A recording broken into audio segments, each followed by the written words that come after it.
नमस्कार दोस्तों, भक्ति सागर चैनल में आपका स्वागत है। दोस्तों, आज हम आपको गुरुवार व्रत के विषय में बताएंगे। इस वीडियो को अंत तक देखिएगा क्योंकि इसमें हम आपको गुरुवार व्रत का महत्व बताएंगे और साथ ही व्रत कथा भी सुनाएंगे।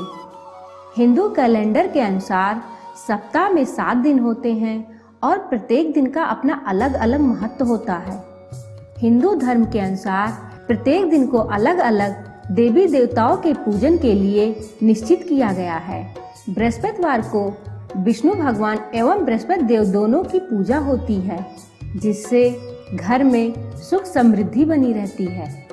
यदि किसी जातक की कुंडली में गुरु कमजोर स्थिति में है तो उसे गुरुवार का व्रत करना चाहिए। इस व्रत से धन संपत्ति की प्राप्ति होती है और जो निसंतान है उन्हें संतान प्राप्ति भी होती है। कुंवारी लड़कियां इस व्रत को इसलिए करती हैं जिससे कि उनके विवाह में आने वाली रुकावटें दूर हो जाती हैं।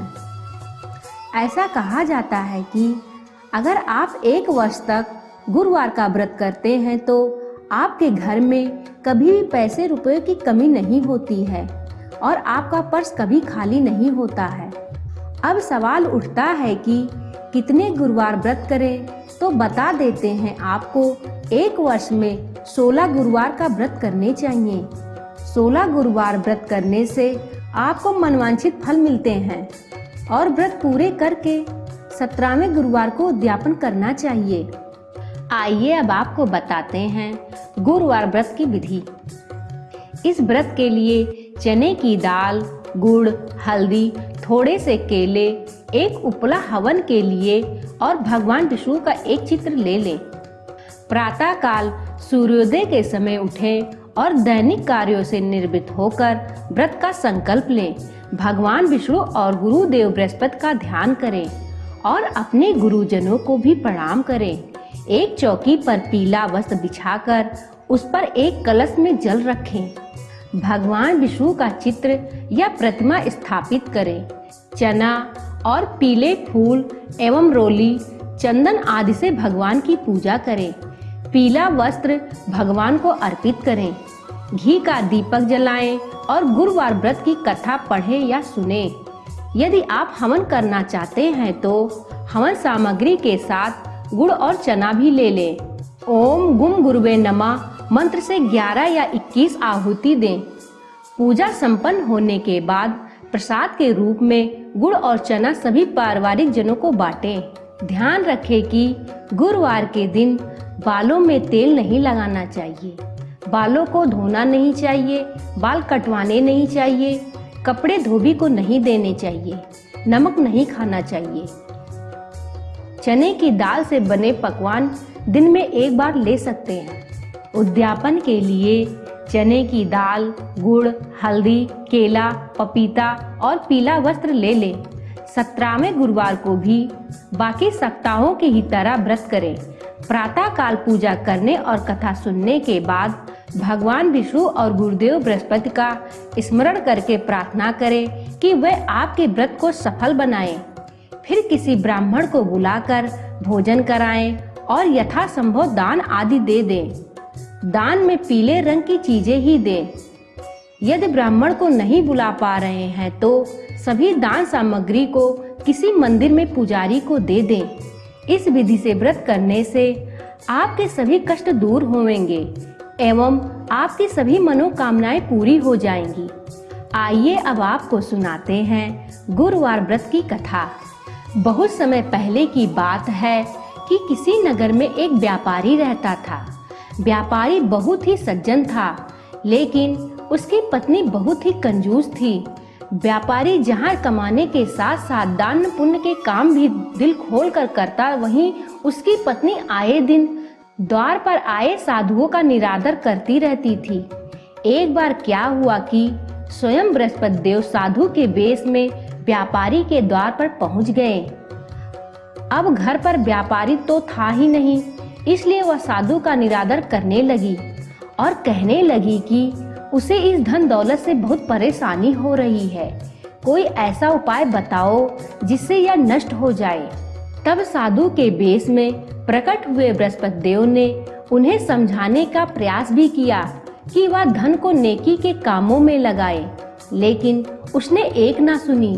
तब बृहस्पति देव ने कहा कि यदि तुम वाकई यह चाहती हो तो लगातार 7 बृहस्पतिवार को अपने घर को गोबर से लीपना, अपना केस भी पीली मिट्टी से गुरुवार के दिन ही धोना, कपड़े भी इसी दिन धोना, अपने पति से भी बृहस्पतिवार को हजामत करवाने को कहना, भोजन में भी मांस मदिरा आदि का सेवन करना। यह कहकर बृहस्पति देव वहां से अंतर ध्यान हो गए, लेकिन उनकी बातों को व्यापारी की पत्नी ने हल्के में नहीं लिया और जैसा उन्होंने कहा वैसा ही करने लगी।